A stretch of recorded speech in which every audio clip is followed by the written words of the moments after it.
Hi, I'm Mara Webster with In Creative Company, and I'm so excited today to be talking about Bob's Burger, the movie, with the creative team behind the feature film, as well as the short film, My Butt Has a Fever. We are joined today by writer and director Loren Bouchard, director Bernard Derriman, screenwriter Nora Smith, and producer Janelle Momary-Neely. And I wanted to start with you, Loren, because you've mentioned that when the idea of the creating a feature out of the Bob's Burger world first came up, that you were in the middle of working on a live show that had a lot of spectacle, confetti, brash lighting, and a real kind of just celebration visually.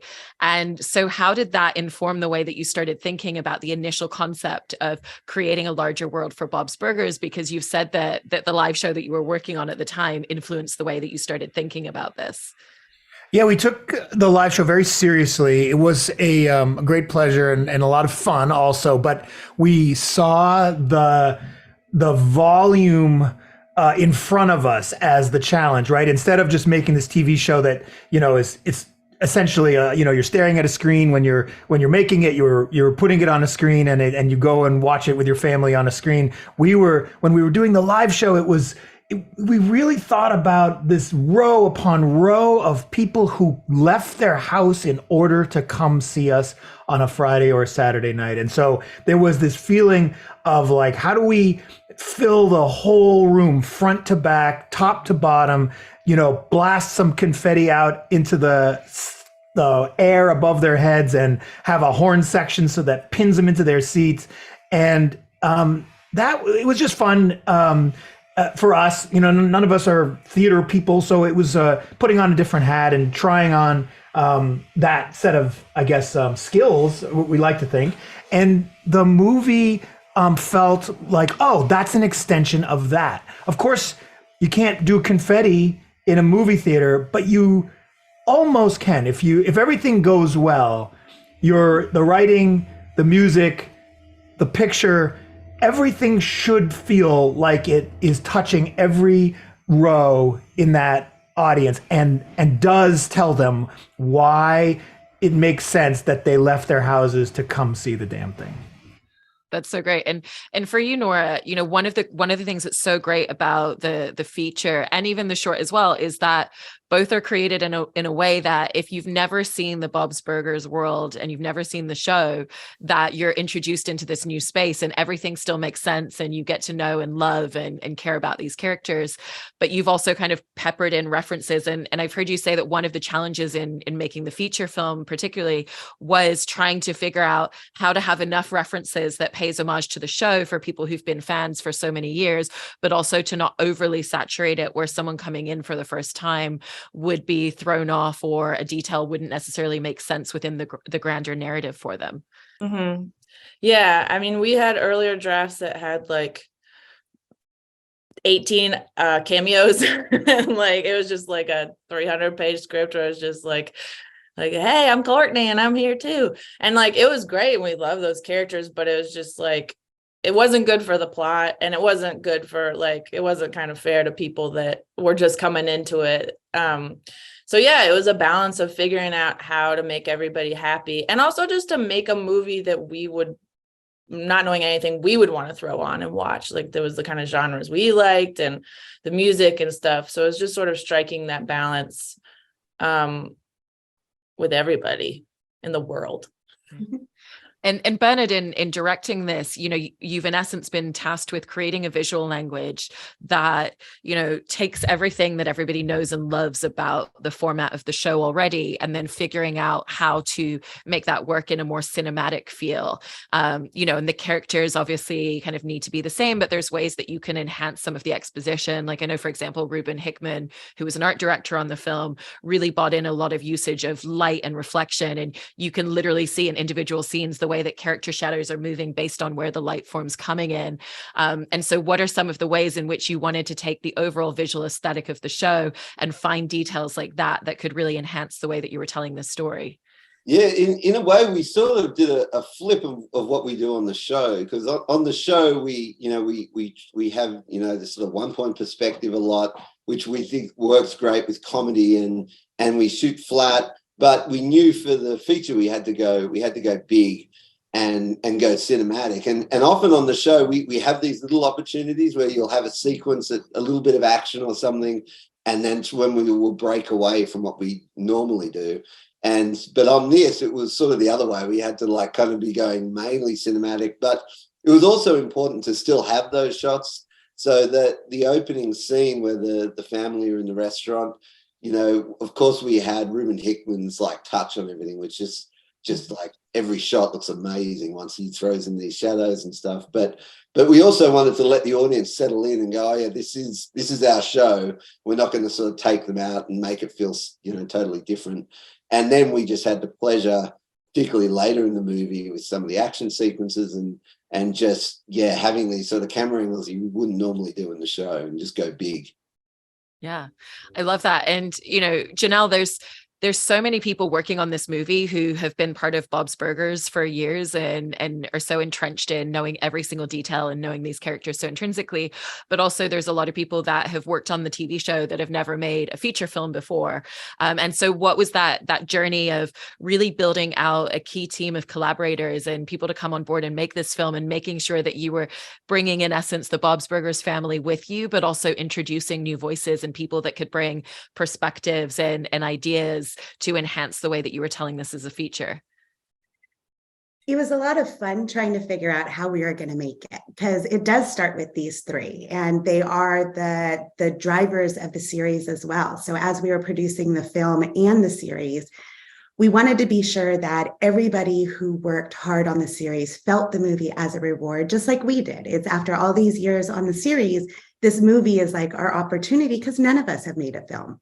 So in figuring it out, we tried to plan out how we can continue with the series and not impact the series, and allow all the artists and production to also have a touch point on the film. So it was a little bit easier than we probably set out, especially once we found those new people to add to our family, like Ruben Hickman. He really was a great addition to the movie and was one of the few that had not worked on the series prior that joined us for the film. The majority of the staff was from the series, and they had certain touch points on the film. That's why it took us a little bit longer, because we did have to juggle both the series and the film. Yeah. And Loren and Nora, in terms of the way that you've told this story, and it touches a little bit upon what you're both talking about before, you know, it really feels like you wanted to take the internal world of the characters and have that be the central driving force of the way that you were telling the story. And then that the spaces where you could go a little bit bigger and be a little bit more heightened were the external elements around them. And so how did you set about, you know, creating all of these individual character arcs in a way that feels like it's very much about the internal and the emotional journey for all of them? You know, even just looking at the journey that Louise goes through and some of the backstory that we get there is really just this internalized driving force for her as a character, in the same way that you've done for all of them. I think I think one of the very first cards we put on our bulletin board when we were breaking the story was just the 5 main characters, and Teddy too. So the 6, and it was we knew that one of the games we could play if we wanted to really make the movie feel as big as it could be is we tried to figure out what was the defining characteristic of the character, and how could the story challenge that defining characteristic. How could each character basically have a crisis that was almost like fundamental to who they are? And that was our guiding light from the very beginning. I don't think we ever really took our eye off that ball and tried to build the story with that in mind. And you know, that's character-driven storytelling is works for the show too. But we never had been able to go quite so deep with this idea of crisis, where it's like, not only are their very lives going to be at risk, but who they are as people is also going to be in doubt, at least for them, at least for a moment. And it was fun, all of us who grew up on the, you know, animated Disney movies and stuff, like to use that first song as like, it was a challenge to be able to put so much exposition into that first song about what these characters wanted. But it was fun to like be doing the thing that we've seen since we were growing up, you know, and like and to have it like, you know, we were pretty happy with it. We were like, wow, we got to get all this stuff in this first, like you come in it right away with like, this is what, you know, all these characters are struggling with. And also it's 5 characters. And along the way, sometimes people were like, maybe everybody doesn't have an arc. And we're like, you don't want like somebody to be along for the ride with those 5 characters. Like there's also interesting and complex, and they all deserved an arc. So we like kind of fought to like make space for everybody and have people's arcs work with each other and get everybody their due. And within that, you know, for all of you, one of the things that it sounds like was important in the making of the feature as well is trying to make sure that it included all these different potential elements and genres and aspects, but never being too much of just one thing. So there's musical numbers throughout, but it's not a musical because there's not so many musical numbers, for example. You know, you can have a mystery element, a romance element, but not too much of either. And so what were a lot of the discussions that you all had as collaborators in trying to make sure that you were including these different aspects, that the flow between those different spaces always worked, and that you were never leaning too heavily into one specific genre in the way that you told this? I could take that one. I like it. We realized early on that we were dealing with genre jumping, and it was important to communicate that to everyone who was working on the movie, because I think there was a moment when it was like, oh, it's a mystery. And everyone was like, okay, we got it. I like mysteries. I know what happens in a mystery. But Nora and I in particular, when it was just, you know, a script on the page, and certainly later when we got into boards, it was, no, it's going to jump from genre to genre as you need it to, and which we've done on the series. We do it fairly loosely and casually on the series, and I think you almost don't notice when we borrow from one convention and sort of quote it. But in the movie, we basically we embraced it. We said to each other whenever we had an opportunity, this is not going to sit neatly in one thing, but it won't. But it's okay. The audience is going to be there for us. I think modern audiences are very sophisticated, and they can handle that. They get that a song can have the characters full blown singing, you know, at the top of their lungs and dancing. And it doesn't mean that there's going to be a traditional musical structure. And similarly, you could say there's going to be a murder and there's going to be a mystery, but it's not a traditional mystery. I think we're all pretty adept at this borrowing and grabbing and jumping. And it's really fun also. It's just a pleasure to be able to do that, because if you love those genres, then you're just dipping and getting the froth off the top of the bucket, you know? And Bernard and Janelle, I wanted to ask both of you a little bit about the creation of temp scenes as part of the production process, because it's not something where you sit there and you have the finalized version of the script and then you create the scenes and it's just one flow. It's creating all these temporary visualizations of scenes. I think Loren and Nora were doing a lot of the voiceovers because you don't have the cast necessarily coming in at that stage. And so what does that look like behind the scenes in terms of that process, and what's the value and how that helps you to figure out certain elements and scenes and certain ways that you want to tell certain narrative beats, from being able to not just sit there with the script, but to have the full visualization of it up in front of you?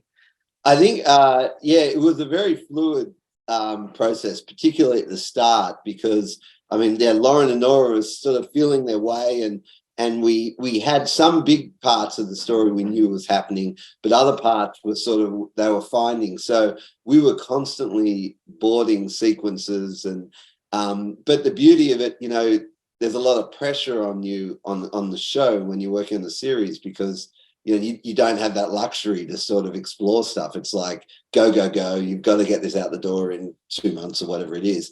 But it was a luxury, and it was actually nice. Like I love that process. That, you know, we had a whole section where Bob and Linda go to the town hall, and there was a big musical number in there, and we were developing all that, and it was a lot of fun. But then I was like, no, what? We're going to go in a different direction. So it was just the story, particularly at the start, was just constantly evolving. And but yeah, we were all up for it, because we just didn't have that time. You know, at that point we were just like, just keep going until we get it. So it was good fun. I do support that. We did adapt how we make the series into a much longer and somewhat more enjoyable creative process.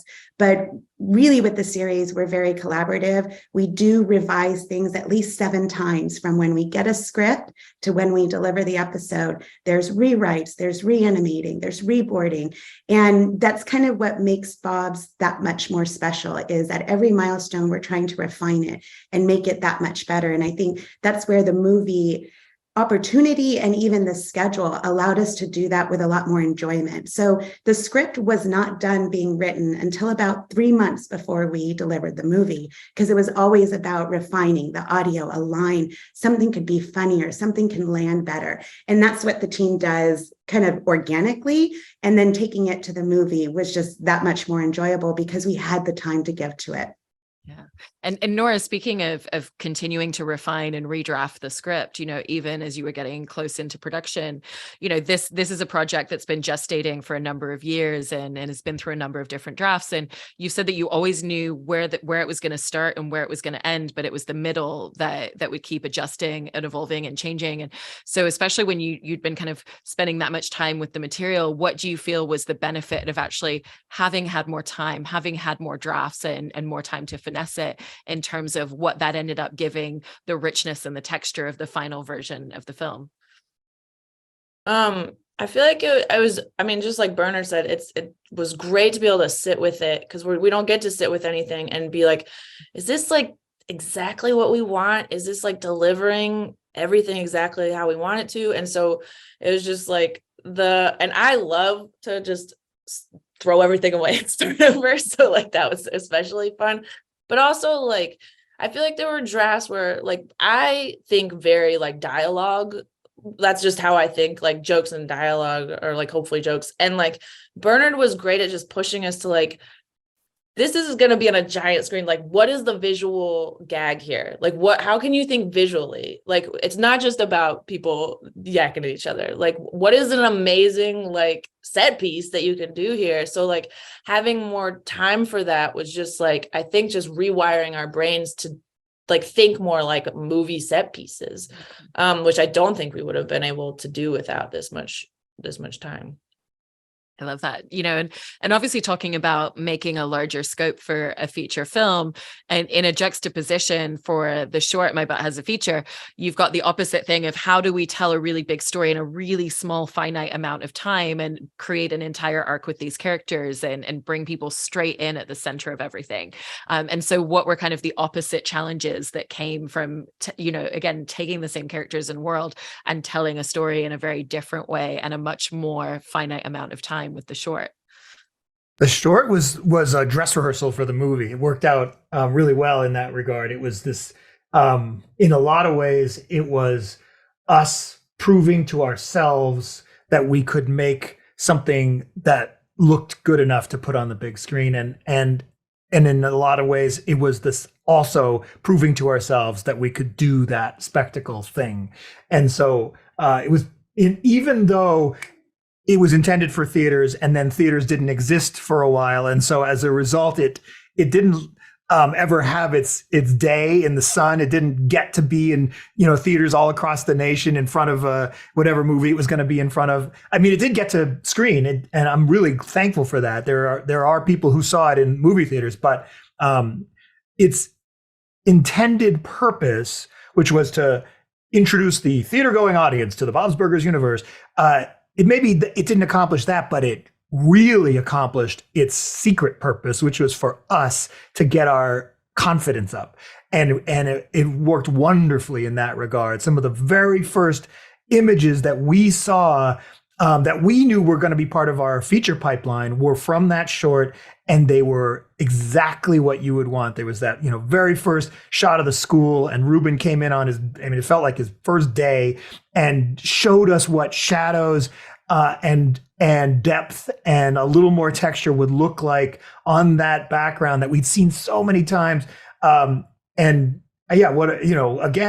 like Nora was saying, and everyone's saying, we got to do an enormous amount of work that it only spanned a few minutes of time, but it was a lot of gestation and drafting, and in a way, it didn't matter that it was only a few minutes. It was a great big whatever those things are called when you pull it on a outboard engine and it starts everything going. It was this pull cord that just got our motor running, and I'm so grateful for it. And also, like, we knew right away that we wanted to do a song because that's like what we like to do. But then, like, the whole dancing aspect of it was kind of like something we'd always dreamed about, but that, like, we were getting to see, like Loren had this fantasy of choreographed dancing. I mean, like, multiple people doing the same dance and how, like, powerful that can be. And then Bernard is amazing at drawing silly dances. And so that was the first time we got to see that and be like, oh, like, yes, this is a big part of what we want to be in the movie. That's so great, you know, and I love what Loren is saying there as well about the short really being a space for everyone to build some of their confidence going into making the feature. And so for the rest of you, what is some of the confidence that you feel like that ended up giving you in terms of the process that you then were going through with creating a feature film off the back of that? I know, you know, in a lot of ways, you know, 2D animation is sort of becoming a lost art. And it's not easy to find high quality 2D animation anymore. It's not like it was, you know, 20, 30 years ago. And so I was very worried about that. It's like, how can we partner with the right people and get this level of animation? And we found Mercury up in Canada, Mercury Studios, and they were just perfect. And when the first test came back, I was really nervous, and then I was like, "How?" Because, you know, if this doesn't work, we're gonna be in trouble. And but they got it, and to see our characters that, you know, the animation in primetime animation is quite limited, but to all of a sudden, and the other challenge too is our characters were always designed for primetime. They were designed really to be 3/4 talking to each other. They were never designed to be able to sort of turn around in 3D and have like big fluid head moves, because, you know, eyes are just jumping all over the place. So, but when we saw those first tests come in, it was fantastic. And so they got it, and to see our characters moving like that was just awesome. And how about for you, Janelle? I mean, I think they covered quite a bit. Every step of the way, I think I was more impressed with what we can do with our characters, with the story, even with the sound. And it just, I don't know, I still feel making the movie was a reward for all of us. And after it's done, I still feel that it was every part of it, even the headaches were enjoyable when, you know, just like giving birth to children, right? On the backside, it's all good. Everything's great. And it really feels that way. I hope there's a day that we can do another one, because we've learned so much and we've grown so much from it. So it seems exciting to see what we would do. Yeah. Amen. Yeah. And this is a question that's kind of beyond the movie and with the show as well, because one of the things within calibrations of scenes is that there's always a difference of how you're getting a window into a character based on who are the other characters in the scene and what's the ripple effect of them. You know, even just like between Bob and Linda, it's like having one of them be more pessimistic, one of them be more optimistic. What's the balance and culture that creates when they're in scenes together, both facing the same external problem? And so as you're always creating new scenes for the show or creating scenes for movies, how do you kind of set about thinking not just what is this individual character's arc, but how do the characters around them influence the way that they're going to respond to external situations at this point? I mean, yeah, that's the live wire in all of storytelling, right? There's, you know, you think you know your characters, but then you uncover little turns and twists that reveal even more. And then, of course, there's the weird and great pleasure of working on a show that's lasted as long as this, because that's a whole other thing too. They don't, you know, prepare you. Very few people even get the chance to consider what it's like to tell stories about a bunch of characters that are not going to age. They're going to live the same period of their life, but you're going to age, and you're going to be 13 years older with kids who have grown up during the show, and you're going to go from writing a certain way to writing another way. Everything, in a way, the whole world will change. You'll have to change the way television looks. We literally had CRT monitors in the beginning of Bob's, and now everything's flat screen. We have different phones. So much changes. And yet our task in some ways is to go back to the source and say, no, they're in 4th grade, 6th grade, 8th grade. The parents are in their mid-40s. The restaurant will neither succeed nor fail, and nothing will change. But you get this strange challenge / pleasure of going back and re-examining who they are, how they would react to a situation, how they're going to react to each other, and how does it feel to you? Is it still meaningful? And you have to, I think, if you're going to do work that still feels alive, is you have to insist that it's meaningful to you. And that means it's going to change. And your perception of those characters is going to change. But you also, we know those characters pretty darn well. So you have them in your, in different segments of your heart, and you can pull out the part of you that's Louise and the part of you that's Linda and so on, and access them. It's a strange job. It really is a weird job. I mean, I also think that answer, hits the nail on the head of one of the very unique challenges of working in an animated series like this is you want to have a journey that the characters will go on episode by episode. Like you said, they're never aging, so you can only do so much with them. And so in the scope of then looking at that from a feature perspective, where they're going on even more of an introspective journey, how did you find the balance of how far can we take the introspective journey that each character is going on without it ever fundamentally changing them? Because it's not even just that the movie has to work as a function, as an extension of the show. It also has to work in a way that people can come away from the show, watch the movie, and then go back into the show afterwards. Yeah. I mean, yeah, it has to reset back to square one, like at the end of it. Yeah. Also, and they yes, everyone like a drama. Like they were in a drama situation. They should all our next episode should be about just like therapy and like coming to terms with the fact that they almost died and that life is, short and fragile.